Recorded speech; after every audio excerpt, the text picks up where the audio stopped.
Madagascar's president flees country. Madagascar's President Andry Rajoelina has fled the country amid youth protests, opposition leaders, and other officials told Reuters.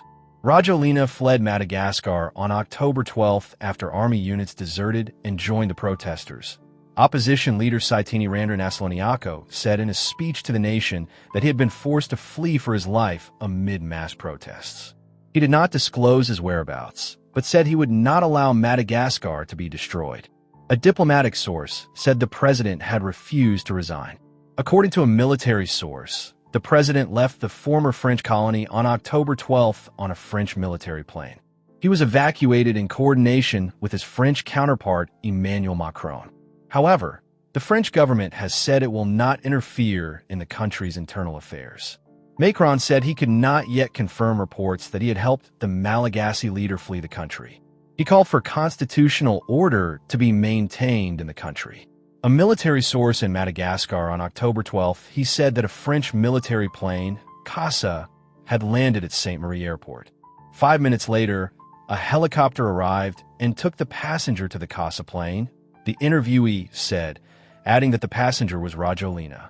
On September 9th, Rajoelina decided to dissolve the government and dismiss Prime Minister Christian Tsai amid the protests.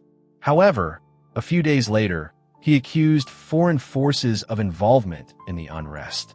On October 6th, the head of state appointed General Rufina Zafasambo as the new prime minister. On October 12th, protesters demanded that the National Assembly, lower house of parliament, vote on a vote of confidence in Rajoelina within 48 hours and threatened to dissolve parliament. On the same day, the president of Madagascar announced that a coup attempt had begun in the country. Youth demonstrations in Madagascar. At the end of September, anti-government protests by Generation Z began in the country.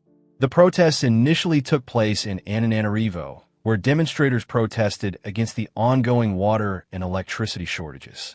But they soon spread to other major cities, calling for the president to resign and for the Senate and the Electoral Commission to be dissolved. The protesters have destroyed government buildings, supermarkets, and bank branches. Police have responded with tear gas and rubber bullets. The UN says at least 22 people have been killed and more than 100 injured in the first 4 days of protests.